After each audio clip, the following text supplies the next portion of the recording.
soy, digamos, jefa de servicios sociales y hoy día vamos a moderar, ¿no es cierto?, este importante panel de cuidados. Tuvimos dos grandes expositoras, nuestra directora nacional, ¿no es cierto?, con el tema de cuidado, y Marilu Budinich, que es nuestra segunda expositora también de este panel, así que vamos a tener ahí la posibilidad de también compartir con ella para poder hacerle a lo mejor consultas que quedaron pendientes de su exposición. Pero primero vamos a empezar, la metodología es la siguiente: exponen 15 minutos cada una de las expositoras de este salón, y luego hacemos las preguntas a ambas, ¿ya? No podemos pasarnos de las 12:30, así que vamos a tener que ser lo más breve posible en todos los procesos, tanto de las exposiciones como de las preguntas, ¿ya? Voy a presentar a nuestra primera panelista, que es Carolina Moraga. Ya ella va a hablar sobre la adaptación en el ingreso a un establecimiento de larga estadía. Ella es magíster en salud pública de la Universidad de Chile, terapeuta ocupacional, licenciada en Ciencias de la Ocupación Humana de la Universidad de Chile. También tiene un diplomado en docencia, educación superior, diplomada en geriatría y gerontología, diplomado en rehabilitación psicosocial, profesional con una experiencia clínica en el abordaje de personas mayores dependientes, especialmente en el contexto de la institucionalización, por eso está aquí con nosotros también. Académica de pre y posgrado de la Universidad Central de Chile, y bueno, magíster, directora del magíster en abordaje de personas mayores y envejecimiento, y directora de la Unidad de Salud Pública del Departamento de Formación Transversal en Salud, Facultad de Medicina y Ciencias de la Salud de la Universidad Central de Chile. Así que tenemos una tremenda expositora, muy entretenida más, yo la he escuchado, así es que le doy el paso a Carolina Moraga. Muchísimas gracias, qué gusto saludarte, Gladys, y también poder saludar a todas las personas que están acá conectadas. Un gusto de poder acompañarle, también un honor poder compartir en este espacio. Realmente también una iniciativa muy relevante, y tal como decía Marilu recién, la doctora Budinich, eh, un espacio de participación también donde podemos encontrarnos distintos actores. Yo creo que eso es tremendamente relevante. Tengo el desafío de poder contarles un par de cosas en poquitos minutos. A mí me encanta hablar, yo siempre lo digo, así que me voy a poner bien matea con el tiempo y es para poder realmente hablar con ustedes posteriormente, ¿ya? Así que esta es una presentación que tiene concentrada algunas ideas y por supuesto la invitación es a que ustedes después puedan hacer sus preguntas abiertamente para que podamos generar esta conversación y el aprendizaje mutuo, ¿ya? Que me invitan a conversar hoy día tiene que ver con la adaptación en el ingreso de una persona a un LEAM, ¿ya? Los establecimientos de larga estadía, antiguamente llamados hogares de ancianos, ¿cierto? Antiguamente llamados residencias, pero hoy día les llamamos establecimientos de larga estadía para las personas mayores, ¿ya? La idea es poder darles una mirada de una visión mucho más integral, pero tengo que entrar de fondo, ¿cierto?, a esta temática. Y lo primero que yo puedo decirles es que efectivamente el envejecimiento, y tal como lo han dicho los colegas previamente, ¿cierto?, es bien diferente entre una persona y otra. Nosotros sabemos que las formas en las que envejecemos, todos nosotros, son diferentes y algunas personas envejecen con un mayor grado de funcionalidad, ¿cierto? Siendo independientes en sus actividades de la vida diaria básicas, instrumentales y avanzadas, estas que son mucho más complejas, ¿no? Pero algunas personas por diferentes motivos y causas van presentando, ¿cierto?, una disminución de esta funcionalidad que se ve en el día a día en requerir de asistencia para estas actividades que hacíamos de manera habitual, ¿ya? Ya sea aquellas que son instrumentales, que tienen que ver con nuestra relación con la comunidad, pero también en aquellas actividades que tienen que ver con las actividades cotidianas básicas que nos permiten mantenernos con vida y en funcionalidad. De este modo, dicho eso, ¿cierto? Hay personas que empiezan a depender de manera mucho más temprana en su proceso de envejecimiento y otras que lo hacen de manera más posterior. No obstante, lo que nosotros sabemos es que efectivamente en esta forma de envejecer con dependencia más posterior, sí se va requiriendo cada vez de más apoyos. Y los usuarios del contexto LEAM, ¿cierto? Son las personas mayores dependientes, ¿sí? En este tipo de dispositivo nosotros nos vamos a encontrar con personas mayores más bien dependientes. Eso es como la figura más bien usual de un LEAM, ¿sí? Hoy día encontramos otros formatos también, pero la imagen más clásica, ¿cierto? Y como surgen estos establecimientos es para facilitar los cuidados de aquellas personas dependientes, ¿sí? Entonces, nosotros sabemos que los cambios del envejecimiento, los estilos de vida, las diferentes condiciones socioeconómicas y realidades de cada una de las personas mayores y sus familias, sus contextos también, ¿cierto? Hacen que a la hora de disminuir la funcionalidad, ¿cierto? Y requerir de estos cuidados que vamos a llamar cuidados de largo plazo, ¿cierto? Estos cuidados que uno no sabe muy bien cuándo inician ni mucho menos cuándo finalizan, ¿cierto? Se puedan llevar a cabo al interior del hogar, ¿cierto? De la casa, de la propia persona, o en sus comunidades o en sus redes, o requerir, por supuesto, de la institucionalización, ¿ya? Entonces, habiendo dicho eso, cuando aparece la figura de la institucionalización, es decir, ya salir de mi entorno habitual para poder ir a un dispositivo, para poder satisfacer estos requerimientos de cuidado, ¿cierto? Empieza a aparecer un poco esta figura, ¿ya? Me atreví a tomar una imagen y editarla, eh, y que la ocupo bastante porque un poco esto le puede pasar a una persona mayor, varón, mujer, ¿cierto? Ocupé esta imagen, pero pensemos que nos pasa a las mujeres también, que es que la idea de que un poco al ingresar a un ELEAM, como que la vida se te queda atrás, ¿sí? Entonces esa mochila que es nuestra vida, nuestra historia, nuestras cosas, nuestras pertenencias inclusive, ¿cierto? Nuestras actividades, nuestros gustos, nuestros intereses, pareciera ser que queda, ¿cierto?, fuera de este portal al ingreso al ELEAM. Y en muchas personas ese es uno de los grandes temores también del ingreso a estos dispositivos, porque de algún modo u otro esta vida que yo llevaba se quiebra porque cambio esta realidad desde lo más concreto que es el contexto físico, ¿cierto? Y de allí también al entorno humano que rodea este espacio. Por supuesto, cuando uno mira esta imagen, al tiro, ¿cierto? Spoiler, lo que uno quiere para facilitar la adaptación, ¿cierto? Es que esta mochilita de algún modo empiece a entrar. Y uno no dice que entre todo de uno, ¿no? Pero que esta mochilita que uno trae, que es la vida, la historia, lo valioso para cada uno de nosotros, para cada una de nosotras, pueda estar y ser parte de este dispositivo, ¿sí? Entonces, de ahí surge esta pregunta. Entonces, ¿cómo puedo favorecer esta adaptación para el ingreso de una persona mayor a un LEAM? Y yo les diría, para mí al menos, y según lo que dice la literatura, ¿cierto? Es que efectivamente cuando hablamos de adaptación tenemos que pensar que es un proceso. No es algo que suceda de manera así mágica, como que esto sucede así.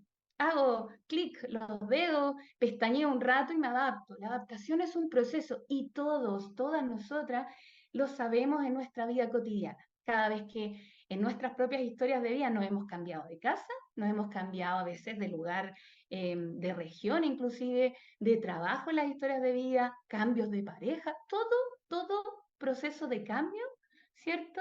La adaptación, o sea, toda instancia de cambio requiere de un proceso adaptativo, ¿sí?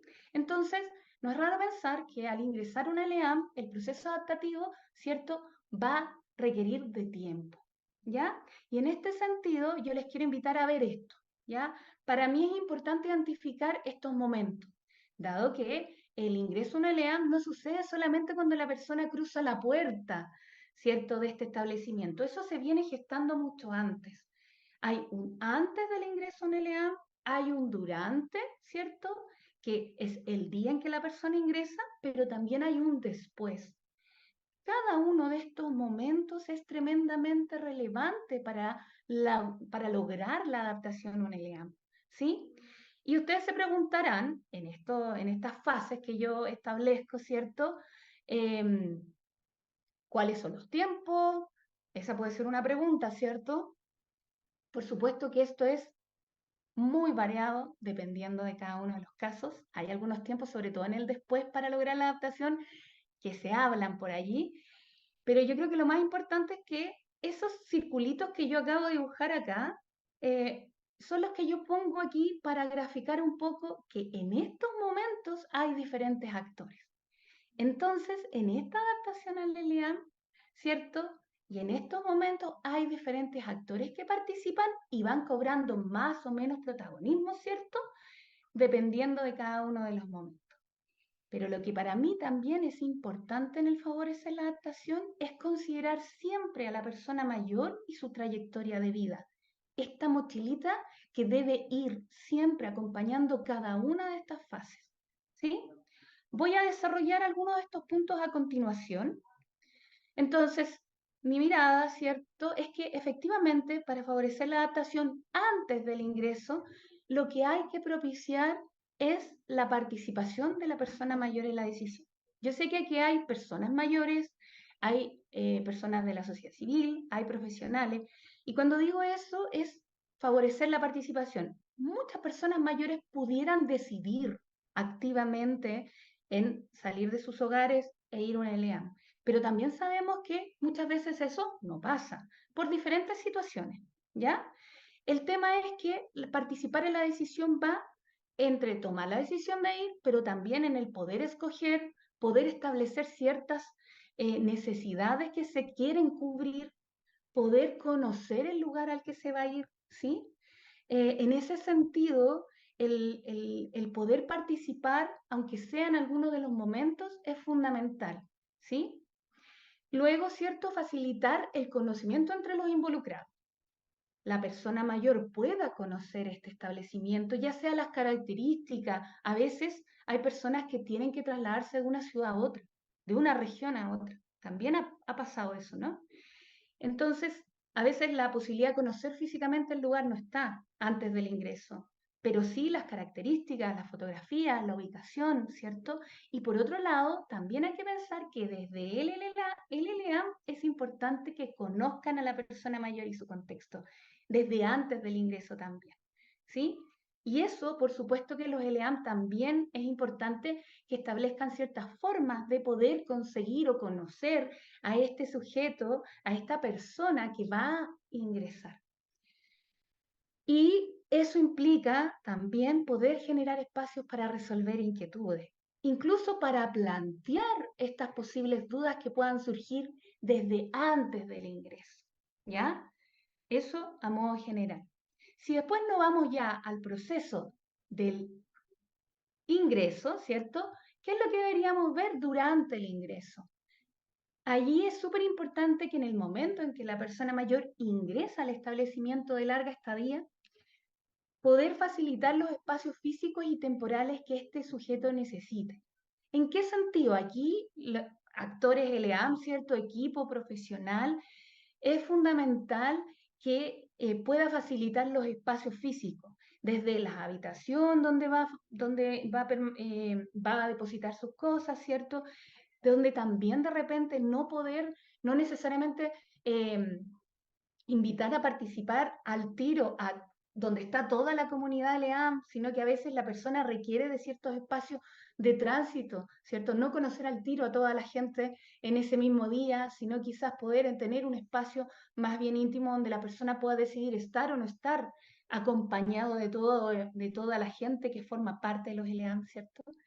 Pero también esto puede requerir de tiempo, tiempo para ordenar las cosas en la habitación, tiempo para, ¿cierto?, habituarme en este nuevo espacio físico. E incluso estoy hablando de ese mismo día. Ojalá siempre posibilitar el traslado, ¿cierto? El incorporar cosas de la mochilita y desde las cosas físicas, estos objetos significativos.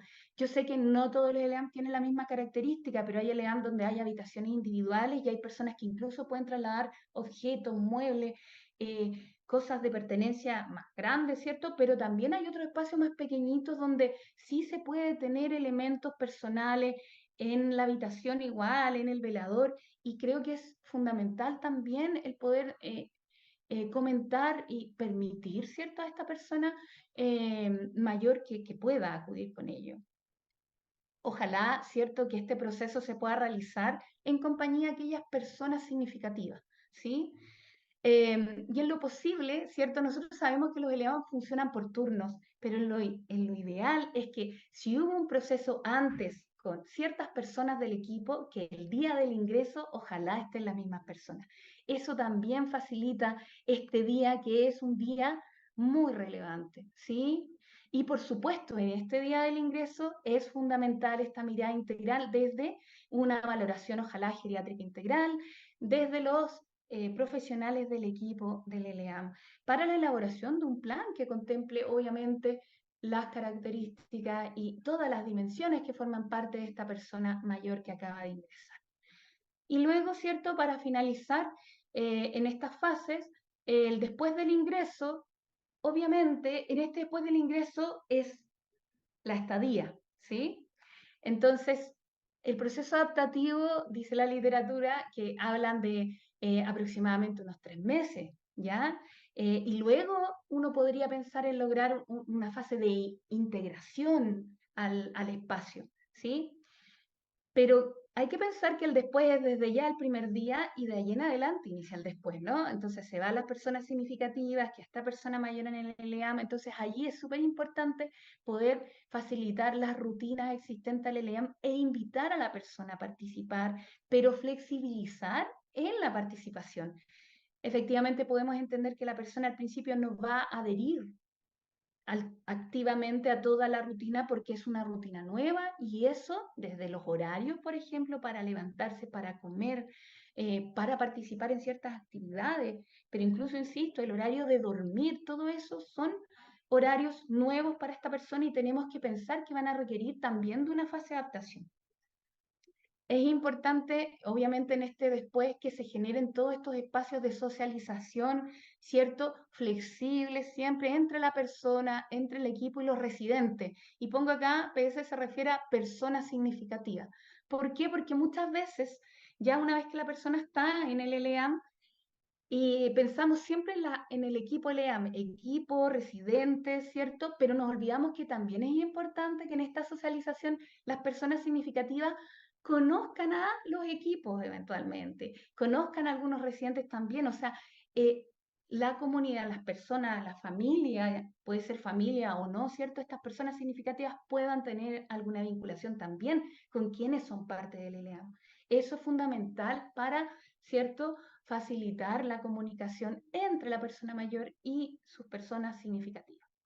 Y facilitar el contacto con estas personas significativas, como ya lo decía, pero también con las actividades que son significativas para la persona en este después del ingreso. ¿Sí? Y allí es fundamental recordar, ¿cierto?, esta valoración que se debe hacer integralmente, pero también sumarle esta idea de nunca olvidar la trayectoria, la historia de la persona que acaba de ingresar. ¿Sí? Y yo digo dar tiempo y darnos tiempo para todos desde nuestros diferentes roles, ¿sí?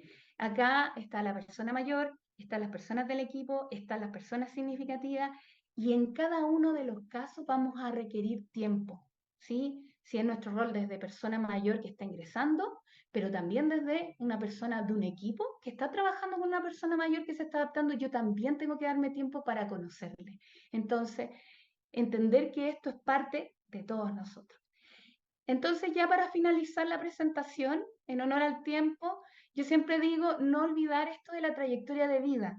Pensar que esto es una trayectoria y es un camino. La vida no se acaba con el LEAM también podría ser que sea por un momento. No siempre tenemos que pensar que el LEAM es algo que es definitivo, ¿cierto? Quizás un tiempo hay familiares que requieren de cuidado por un tiempo para esta persona mayor y también pensar que como yo ocupo hartas imágenes de este tipo que me gustan mucho, esta de 72 kilos, se llama el diseñador gráfico, y dice, tus personas favoritas de la vida no las tienes por qué elegir al principio.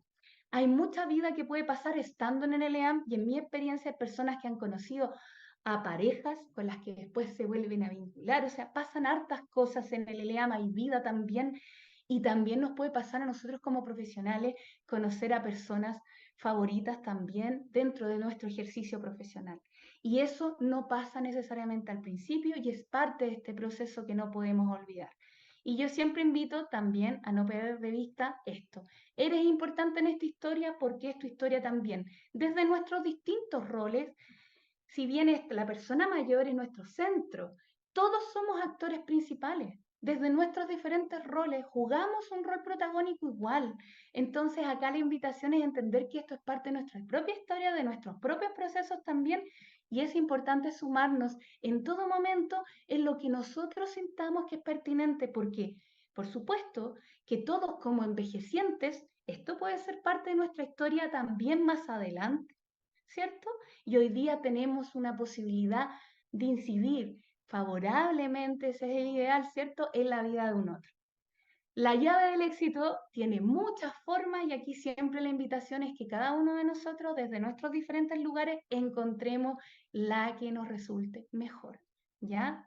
Así que con eso les agradezco y estoy, por supuesto, abierta a conversar de las dudas que pueda haber generado esta presentación. Muchas gracias. Muchas gracias, Carolina. De verdad que fue muy interesante tu presentación. Creo que, bueno, la dignidad, el conocer a las personas mayores es algo que realmente, el respeto, ¿no es cierto? El ir a dejar a una persona mayor en un ELEAM muchas veces sin preguntar, sin saber, sin, digamos, como siquiera haber hablado con esa persona mayor ¿no es cierto?, es una forma de ir en contra de los derechos humanos de esa persona. Así que la verdad, las cosas que gracias por la presentación y por ser tan clara y ajustarte a los tiempos. Así que muchas gracias. Vamos a continuar. Después de la segunda expositora, ya les comenté, vamos a poder, ¿no es cierto?, hacer las preguntas y conversar, así que vamos a dejar con nosotros a la doctora Marilu Budinich, que ella recién salió de la otra presentación, ¿no es cierto?, sobre el tema de cuidado, y ahora vamos a abocarnos al cuidado centrado en la persona mayor, ¿ya? Marilu, bueno, es médico especialista en geriatría, ella es socia de la Sociedad de Geriatría y Gerontología de Chile, integrante del Consejo Asesor en Salud Mental del Ministerio de Salud, directora ejecutiva de consultora AERAS y cofundadora del Consumidor Mayor. Así que muchas gracias, Gladys, por esta oportunidad. Muchas gracias a Carolina por su excelente presentación. Vamos a hablar entonces ahora, voy a tenerme al tiempo de este tema. Siguiendo nuestro eje de cuidados y personas mayores, la idea es que conversemos de este concepto que es el cuidado centrado en la persona. Primero que nada, bueno, nos vamos a ir a algunas cositas así como definiciones y luego a temas que nos puedan servir más a nosotros en el día a día. Bueno, se estima que 50% de las personas mayores podrían tener 3 o más enfermedades crónicas. ¿Eso qué significa? Diabetes, hipertensión, dislipidemia, asma, EPOC, esas son las enfermedades crónicas. Cuando yo tengo 3 o más, se conoce eso como multimorbilidad, que es decir, es la coexistencia de distintas enfermedades que nos acompañan a lo largo de la vida. Y esta condición de tener varias situaciones simultáneas se ha visto que tiene o se asocia un mayor riesgo de mortalidad, de discapacidad, de que nos pasen peores cosas en salud o de que podamos requerir mayores recursos. Y además, desde el punto de vista de la experiencia, va a implicar que en la medida que yo tengo más condiciones crónicas, voy a tener como que navegar, ¿cierto? Mi navegación de mis cuidados y de mi día a día va a tener que ver con múltiples proveedores de salud, distintas personas que me dan fármacos, que se consideran mis preferencias, distintos fármacos, distintos tratamientos y además se van a poner un poquito en juego también cuáles son mis conocimientos en salud. Por lo tanto, cuando nosotros tenemos una persona con un mismo diagnóstico y en esta sala que hay 72 personas, quizás yo voy a tener varias que tienen, por ejemplo, artrosis de rodilla, diabetes, hipertensión y asma. 4 condiciones.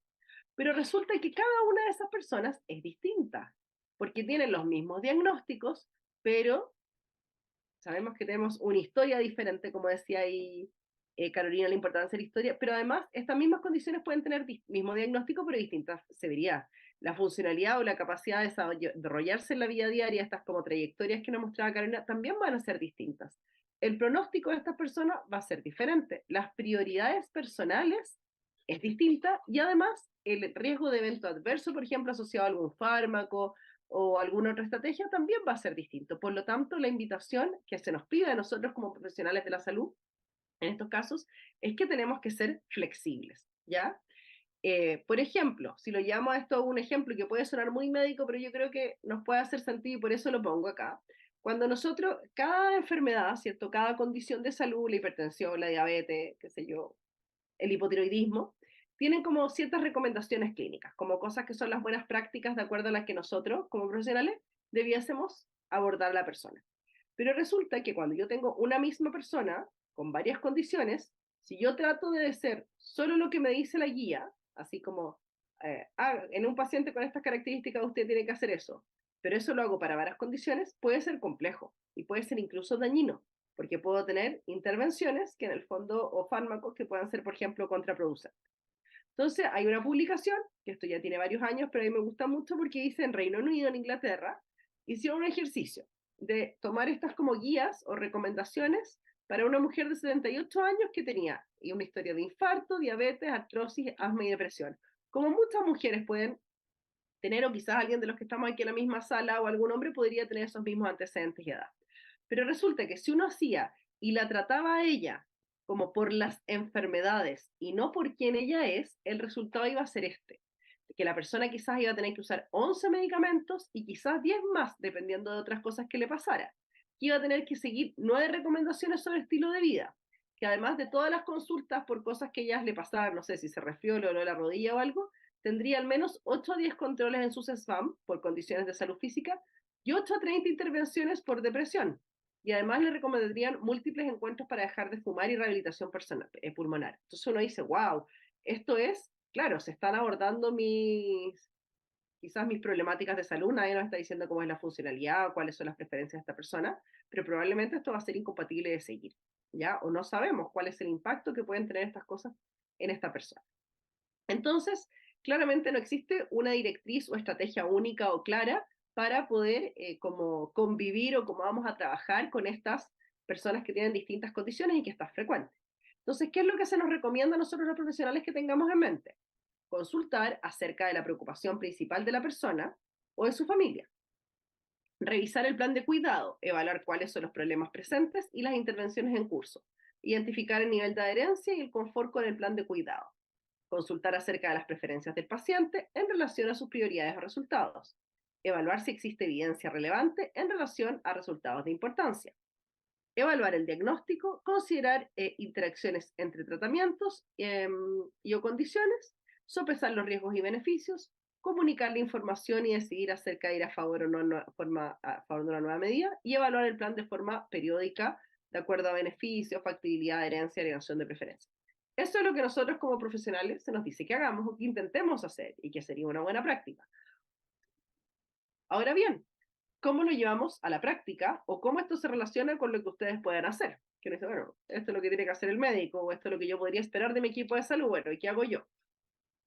Ahora bien, estas mismas recomendaciones tienen otra patita, que tiene que ver, bueno, para poder dar este cuidado que sea flexible, y yo diría que no solo para las personas que tienen se hace más relevante en estas personas que tienen varias condiciones crónicas, pero puede ser para cualquier persona, tiene que ver con que las personas, nosotros cualquiera, tenemos que recopilar información, por ejemplo, de las estrategias o del medicamento que vamos a utilizar o lo que se nos está indicando, cuál es el tiempo necesario para que yo obtenga el beneficio. Saber en el fondo si es que yo mis decisiones de salud las quiero tomar yo sola, las quiero tomar junto a un familiar, quiero tomarlas en consenso con el equipo. Verificar, que nos encarguemos nosotros de verificar que quienes nos atienden tengan claras nuestras prioridades y que nos expliquen cuáles son los pros y las contras de las distintas alternativas que tenemos. Que le contemos a nuestro equipo de salud si sentimos que el tratamiento no está funcionando, que eso es súper claro en el fondo. Esto es independiente de nuestro motivo de consulta, independiente de lo que nos pase. Estas ahora son buenas prácticas para cada uno de nosotros como usuarios, ¿ya? Dígale a su equipo de salud si el plan es muy complejo y pida ayuda para simplificar y saque el mayor provecho para su plan de cuidado. Ahora bien, ¿cómo estas cosas que son buenas prácticas para este manejo más flexible las vamos articulando entre lo que es nuestro quehacer? Contarles, y quizás algunos de ustedes lo conocen, porque puede ser que se ha ido implementando en los últimos años en los distintos centros de salud familiar, esta estrategia que se llama ESICEP, que es la estrategia de cuidado integral centrado en las personas para la promoción, prevención y manejo de la cronicidad en contexto de multimorbilidad. Es súper largo, pero lo que quiere decir en el fondo es integral para personas que tienen varias condiciones y que tiene que ver con prevenir, o sea, con promover una buena salud, prevenir la aparición de ciertas complicaciones o patologías y manejar las condiciones cuando ya están. ¿Qué es lo que busca esta estrategia? Y que quizás algunos de ustedes la conocen, privilegiar la entrega de cuidados centrados en la persona y su familia, acompañándola según el riesgo de complicaciones de salud que experimentan a lo largo del curso de la vida. Perdón. ¿Cuáles son las bases de esta estrategia de abordaje?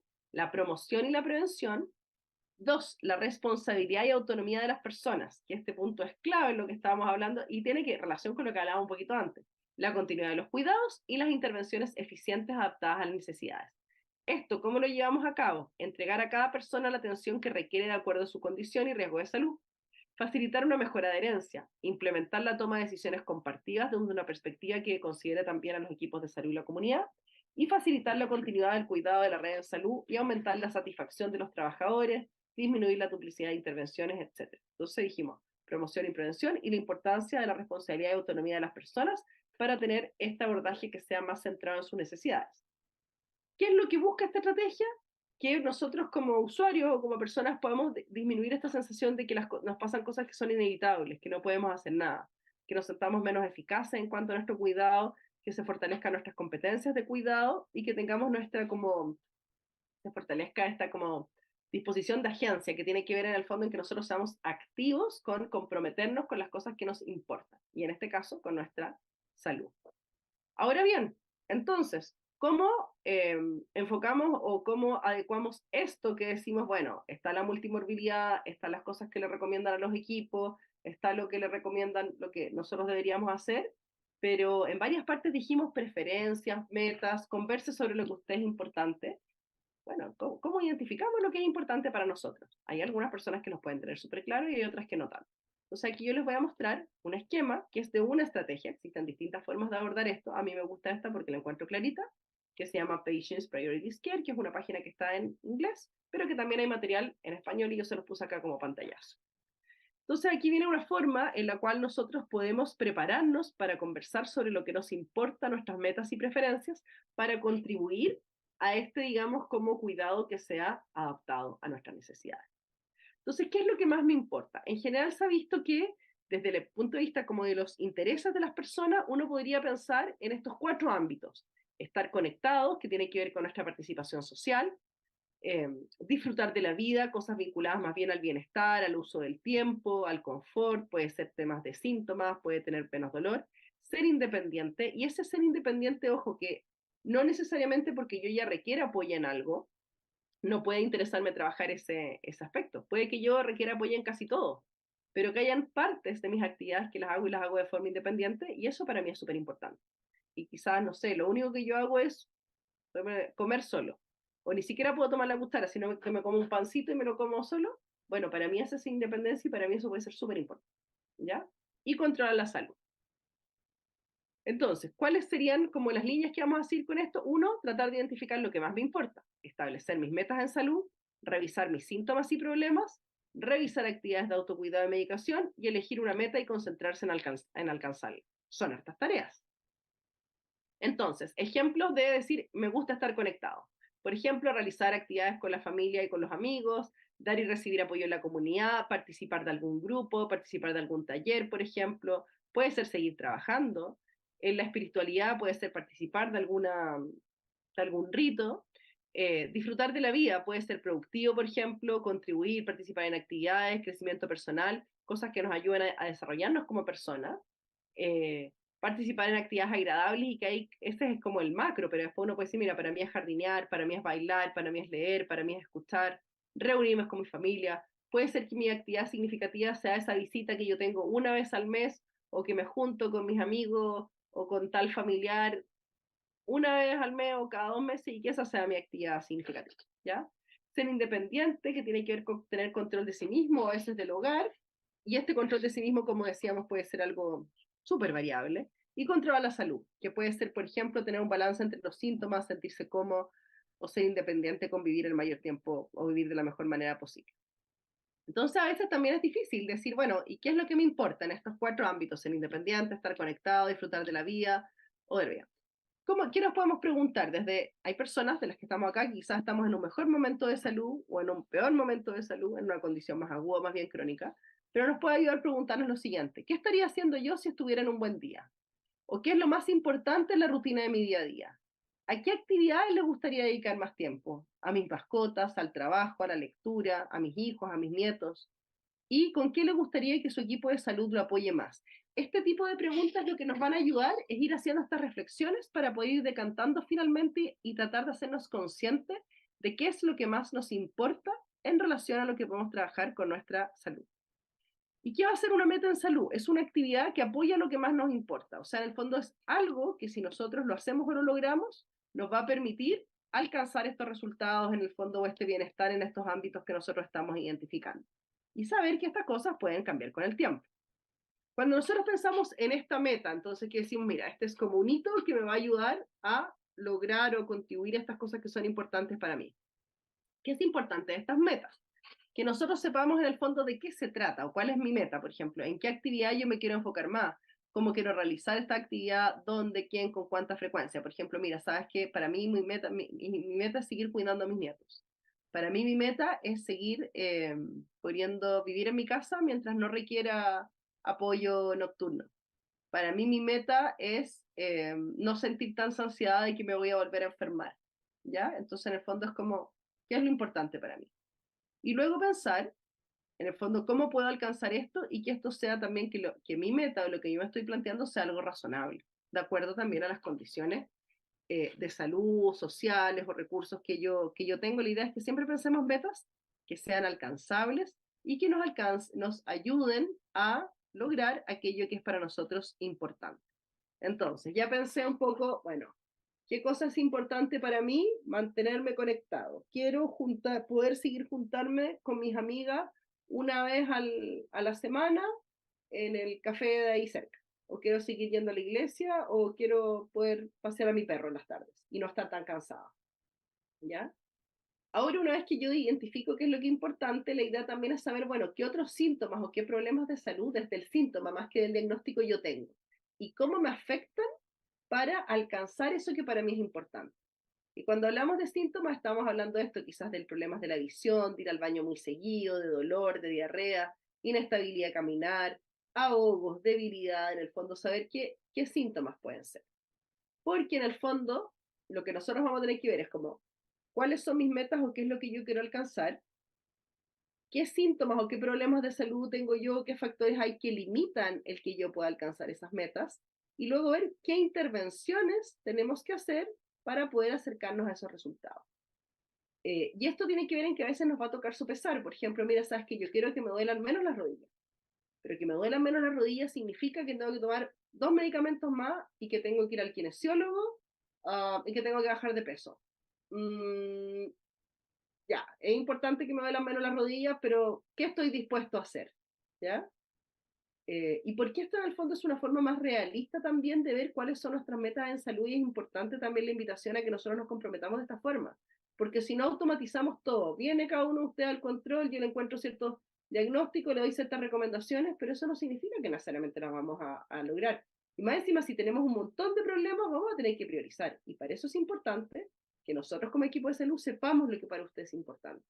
Quizás nosotros vamos a considerar que hay que priorizar otro tema o que quizás nos vamos a preocupar de otra cosa, pero no podemos no saber y no tratar de hacernos cargo de participar en eso que para usted es importante. ¿Ya? Entonces dijimos, habían síntomas y por otro lado están esto que son las tareas en salud. ¿Qué cosas? Por ejemplo, cuando uno dice, cuando yo doy una indicación o como les daba en el ejercicio de la viñeta, cuidados de salud tienen que ver con estas cosas. Hacerme exámenes, ir a controles, hacer ejercicio, todo lo que tiene que ver como con conductas que yo voy a tener que hacer para el cuidado de mi salud. ¿Ya? Entonces la idea es que nosotros también podamos pensar, bueno, si yo sé qué es lo que me importa, cuáles son mis metas, sé más o menos cuáles son los síntomas que tengo en el día a día, independiente de la causa, y sé qué cuidados estoy teniendo desde el punto de vista de los medicamentos, de lo farmacológico o no farmacológico, que pensemos también, bueno, ¿qué es lo que más nos está funcionando para lograr estas metas o para ayudarnos? ¿Qué tareas o medicamentos nos quitan más tiempo? ¿Qué cosas sentimos que estamos haciendo que no valen la pena? ¿Qué cosas no nos gustaría hacer? Y si pudiésemos cambiar algo de nuestra atención médica, ¿qué cambiaríamos? Y esto en el fondo tiene que ver con que nosotros finalmente esta reflexión, que ahora es claro, yo sé, esto uno lo puede ir leyendo como con calma, pero y así es la idea que se trabaje, la invitación es que ustedes sepan que es importante que nos comprometemos y que para que ese abordaje que nosotros, del que somos partícipes, represente a quienes somos, va a ser importante que el equipo nos conozca, pero para eso nosotros tenemos que estar disponibles a tener esta información y también hacer estos ejercicios, a veces solo o a veces acompañados. Entonces, por ejemplo, dice, ¿qué cosas son importantes que nosotros le digamos? Y aquí estoy terminando. A nuestro equipo de salud, cosas específicas, por ejemplo, ¿hay algo que me ayude a caminar en mi casa sin que me falte tanto el aire? Eh, ¿Este tratamiento va a mejorar mi dificultad para respirar lo suficiente como para poder almorzar con mis amigos todos los días? Que es que vayamos a los síntomas, en el fondo en relación a lo que nos pasa en el día a día y a lo que a ustedes y a nosotros más nos importa. ¿Qué tendré que hacer si comenzamos a usar insulina? No me gusta este medicamento. En vez de decir no me gusta este medicamento, mira, es que doctora, no me gusta tomar medicamento. Eso probablemente no nos va a ayudar mucho a tomar una decisión. Distinto es decir, sabes que este medicamento a mí me hace sentir mareado. Este medicamento me hace sentir que tengo que ir muchas veces a hacer pipí en la noche o en el día, y la verdad es que con eso yo no me atrevo a salir de mi casa. Entonces, esas cosas son importantes. Y nuestro compromiso como equipo de salud tiene que ser poder acompañarlos en eso, pero por otro lado, que esto tenga que ver, como decíamos antes, también con esta corresponsabilidad. ¿Ya? Decir realmente por qué no nos gustan las cosas, qué es lo que nos preocupa y cuáles son las metas principales que tenemos. Muchas gracias. Los invito a seguir, a revisar los que usan internet, esa página que se llama www.opcionmayor.cl, y ahí aparecen bastantes tips y algunas notas de como para fomentar este conocimiento en salud. Muchas gracias. Muchas gracias, Marilú, te pasaste, muchas gracias, interesantísimo. Nos encantaría poder tener esa conversación desde antes, ¿no es cierto?, con los médicos también, o sea, centrada en la persona. Yo creo que eso es para todas las edades, como la forma en que debiera atenderse, ¿no es cierto?, a las personas y a todos nosotros. Así que súper interesante. Y preguntas, no sé si hay alguna pregunta, por favor. Les saludo a todo el equipo, me encantaron las dos presentaciones. La última me parece muy técnica en el sentido de que en los hogares en los LEAM, ¿Ya? cuesta mucho, ¿no es cierto?, manejar esto de los controles médicos, de los medicamentos. La estrategia que ella propone es súper compleja, no siempre se puede realizar, pero sí, ¿no es cierto?, es muy importante el considerar, me gustó mucho de esto, la individualidad. O sea, disculpen que no tengo no tengo activado mi... Ahí Ahora estás, sí, Irma, ahí te vemos, sí, ahí sí. la vemos, hermana, sí. Me gustó mucho esa parte de que sí, porque uno ve, por ejemplo, los medicamentos, todo eso, pero claro, cada uno necesita su plan individual de atención y eso es súper complejo. Nosotros como hogar estamos tratando de implementar desde la valoración geriátrica integral cuando ingresa, elaborar el plan de atención integral también, que es un tema, sobre todo cuando tenemos pocos recursos, que es complicado. Bueno. Esto del segundo tema. Del primer tema, creo que también es muy importante en todo el proceso, está muy bien explicado, pero en mi consulta es cuando ella habló de tiempos, ¿no es cierto? Nosotros como hogar tenemos como periodo de adaptación, incluso el ingreso, ¿no es cierto?, se condiciona a este periodo de adaptación, pero como cada persona es distinta, en algunos casos son 3 meses, a veces más o a veces es menos, depende de la persona. Pero mi consulta es en el caso de que el proceso de adaptación sea más largo, cuánto más como para poder tener la seguridad de que esta persona, bueno, distinto también, hay casos y casos de ingreso, todo depende. Ideal es cuando es voluntario, ideal es cuando es participativo, ideal es cuando es ideal, pero en la realidad no siempre es ideal, porque los adultos mayores a veces ingresan por petición de la familia o porque quedaron en el hospital, y esos procesos de adaptación no terminan nunca, son larguísimos y cuesta mucho que este adulto mayor se adapte a un horario, se adapte a la atención misma del hogar. Entonces, ese proceso, ¿cómo trabajarlo? Eso sería como mi consulta, ¿sí? Gracias. Muchas gracias, hermana Isma. Tenemos otra pregunta de Yerka. Después le damos la palabra a las expositoras para que puedan contestar. Gracias. Mire, primero agradecer estas conferencias de hoy y también las de la introducción. Bueno, el tiempo es corto y la cantidad de consultas o comentarios son hartos. Yo no sé si también se considera en la exposición de Carolina sobre esto de las consideraciones antes, durante y después del ingreso al establecimiento. También en las familias muchas veces tenemos que tomar las decisiones de que las personas no van a ir directamente a un establecimiento, pero sí tienen que ir modificando su estadía en las casas de distintos familiares, ¿no? Le va a tocar con una de la hija, con el hijo, con la nieta, etc.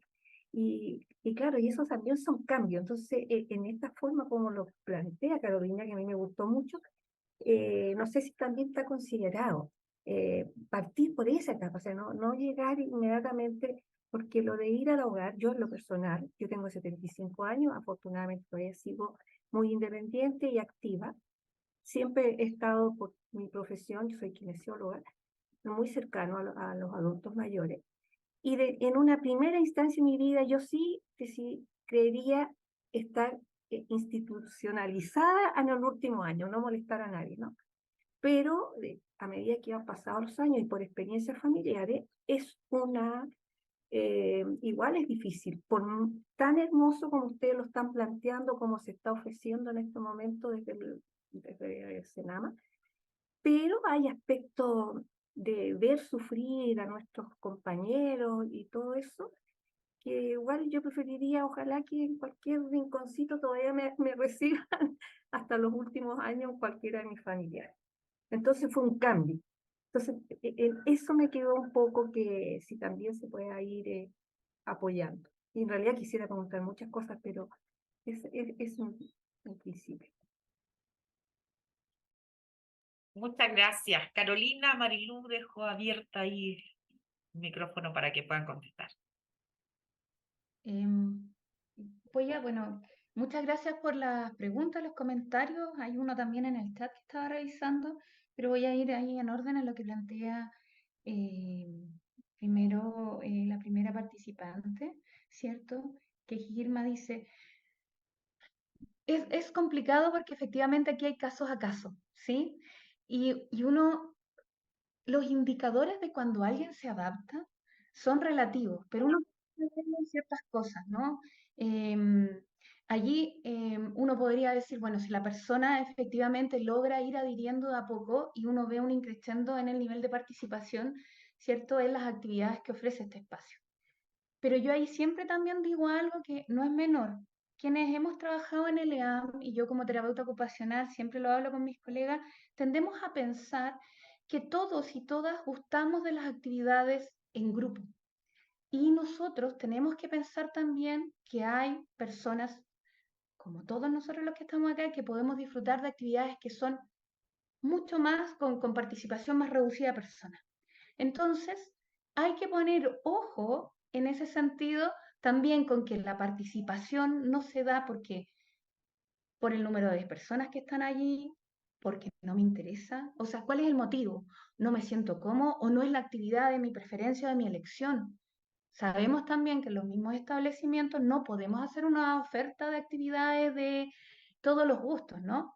Pero ¿qué instancias tiene la persona para poder vincularse con aquello, como les digo yo, que es la propia mochila?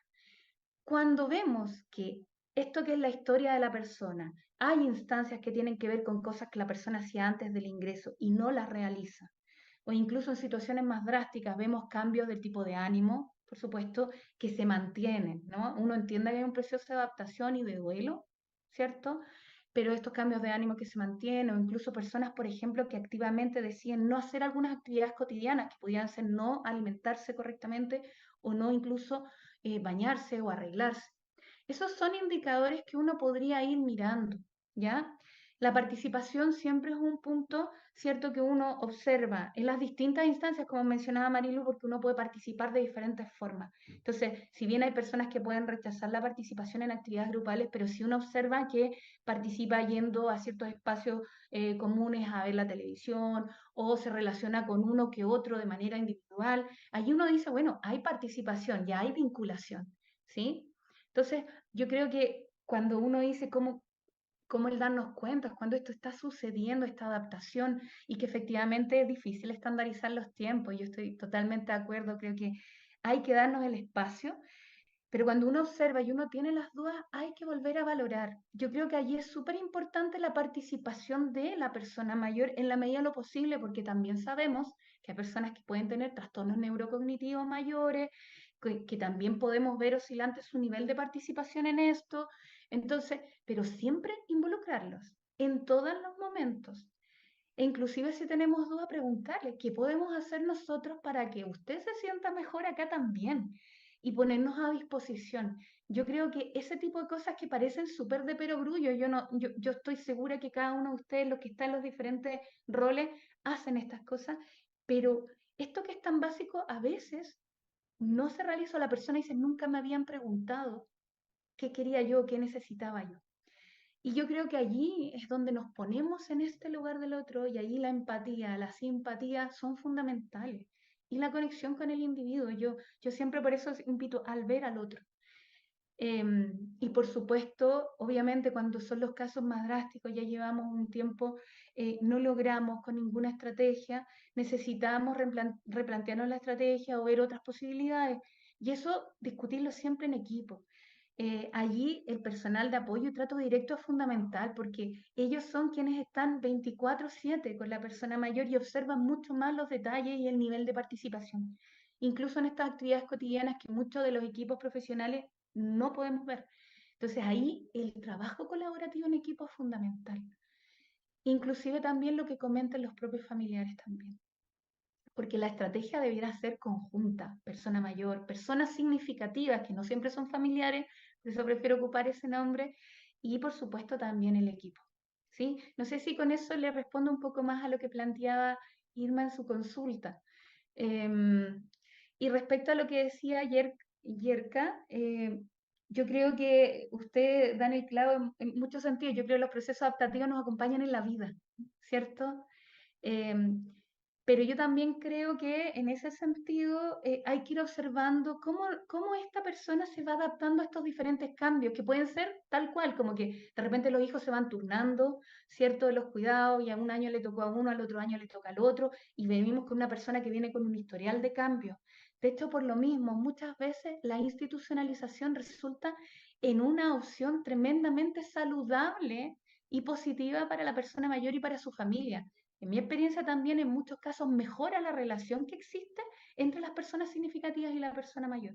Pero claro, esa experiencia de adaptación también uno la puede poner al servicio de los ingresos en las instituciones. ¿Cómo ha sido la adaptación cuando mi papá, mi mamá, mi esposo, mi esposa, quien sea, ¿cierto? O este amigo, quien sea, se tuvo que adaptar a esta nueva casa? ¿Qué cosas hicieron que esa persona se sintiera más a gusto? Esos también son tips, como digo yo, y son tremendamente valiosos y eso los entregan las personas significativas que están allí, que acompañan activamente, como les digo yo.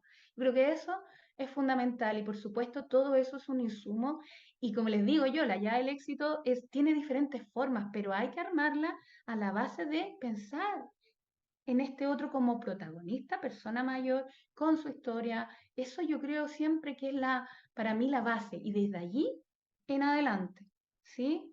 Eso, yo no sé si Marilú igual Sí, ahí quiere complementar. sí, Marilu también tiene una pregunta que le hizo Lupita Ovalle sobre si ESICEP se aplica en algún establecimiento de salud, para que Sí, puedas contestarle a todos. le Sí. contesté en el chat ahí, pero que en el fondo eso es algo progresivo. Es un tema que se ha ido instalando progresivamente en los distintos CESFAM, entonces en el fondo ahí la recomendación es que ustedes se acerquen y pregunten en su CESFAM si existe el ESICEP, ya sea para ustedes o para otros, para que los vinculen a este programa, ¿ya?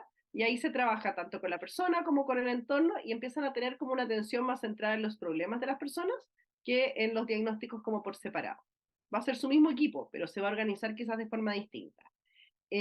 Yo quería mencionar algunas cosas en relación al comentario que había hecho Irma y a otra pregunta que había en el chat, que tiene que ver que, claro, esto que yo les mencioné, desde cómo, de este abordaje centrado en la persona, de cómo, mencioné las dos cosas, como desde el equipo y de cómo lo hacemos nosotros, ¿ya? Yo no, en el fondo, esta estrategia que yo les dije así como, mira, uno puede ir haciendo tales preguntas o puede ser, es como un ejercicio para la reflexión personal. Cuando yo quiero hacer esto y me toca hacerlo como equipo, son otros pasos y otras barreras y cosas las que vamos a tener que trabajar, porque efectivamente no es fácil, ¿ya? Pero en el fondo también diferenciar que es como, hay dos líneas, uno para trabajarlo con las personas y otro para trabajarlo desde la mirada del profesional, que yo no me detuve ahora aquí en ese tema. Solo dije que estas son las grandes sugerencias que nos hacen, luego es como, eso tiene una bajada también, ¿ya? Eso. Y desde el punto de vista de esto de los plazos de la adaptación, también pensar ahí, no sé cómo, si tú lo decías ahí como Carolina, que claro, por una parte tenemos que pensar que cada persona es distinta y que nosotros como residencia también tenemos una estructura, pero dentro de esa estructura también tenemos que tener cierta flexibilidad y entender que esto no es un proceso automático en el fondo, que esta persona, porque como todos traemos esta mochila y esta historia, es imposible que todos tengamos la misma experiencia o lo que vivamos dentro de este lugar sea igual para todos. Entonces también hay jugar con que efectivamente la residencia tiene que tener una cierta estructura, tiene que seguir un cierto orden para nosotros que trabajamos ahí. Pero para los residentes, la idea es que también se sienta una cierta flexibilidad como su lugar de vida. Yo creo que ese es como el trabajo un poco constante. Y también saber que hay como ciertos signos de alerta de cuándo está quizás adaptación, más que el plazo, qué es lo que está pasando, si esta persona está dejando de comer, si no está saliendo de su habitación, si no se ha integrado, como decía Carolina, ninguna actividad, bueno, ¿qué es lo que pasa? Porque quizá hay personas que están súper adaptadas y que nunca van a participar de un taller.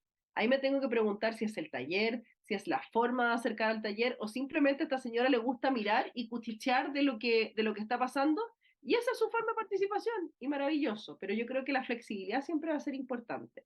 Y en relación a la pregunta del chat que decía que a veces es importante que, que las familiares no visiten, particularmente el tema de la demencia, yo encuentro que esa es una, puedo entender cómo, desde dónde se plantea, pero creo que es una aseveración eh, que no podemos dejar como algo universal, como que es para todos, porque es como lo que decía Karen, esto es individual. Y ojalá, y ahí tenemos que entender que este traspaso, también pongámonos en los zapatos de esa persona. Estoy llegando a un lugar nuevo, estoy con mi familia, pongámonos en los zapatos de esa familia. Como decía Carolina, la idea es que no se rompan todos esos vínculos que tengamos antes. Entonces también que nosotros, ojalá que más que un protocolo que decir, sabes que las personas no van a venir o las personas sí van a venir, que veamos de acuerdo a quién es esta persona, no si tiene demencia o no tiene demencia, quién es esta persona, quién es su familia, cómo lo vamos a trabajar. Y ojalá nunca tengamos que excluir a nadie de una visita. Hay que pensémoslo quizás al revés, como cuando nosotros estamos hospitalizados, por ejemplo, y que tenemos visitas que son acotadas, cuán difícil es estar sin eso. Entonces, yo creo que ahí, no sé, y Carolina tiene más experiencia también en el tema y probablemente ustedes que trabajan mucho en residencia, pero mi invitación es a la flexibilidad, a lo individual y no a tomarlo como premisas porque a veces nos podemos equivocar, separando a las personas que sienten que las fueron a abandonar porque tienen dificultad para entender lo que está pasando alrededor. La última pregunta, porque ya estamos en los tiempos, pero dice Natalie Tapia, dice consulta qué se puede hacer cuando el proceso de adaptación se complica, se provoca la agitación de la persona mayor y junto a esto produce que las demás usuarias tengan conducta agresiva productos de esa agitación. Es complejo nuevamente. Yo sé que uno, en estas situaciones nosotros hablamos de manera más general, pero en mi experiencia, verdad, en atención, yo creo que es la clave, no la receta, ¿sí? Yo creo que finalmente es eso. Tomando el tema de la persona con demencia que consultaba una de las asistentes anteriormente y que esto apunta un poco en la misma línea, creo yo estoy de acuerdo con Marilu enormemente, creo que es importante, ojalá no excluir. Eh, También nos hemos visto situaciones donde vemos que ciertas personas significativas producen algún nivel de agitación, eso es distinto. Y uno tendrá que ver por qué pasa eso. Sí, convengamos también que todos nosotros tenemos historias de relaciones y hay relaciones, por más que sean personas significativas, familiares, que a veces no son tan buenas. que son previas, que tienen que ver con la historia de la persona, eso es parte del conocer. Pero nosotros no podemos per se establecer, ¿cierto?, una regla, tenemos que ir observando. Y lo mismo viene, y ahí quería decir con esta situación que plantea Natalie Tapia, ¿no?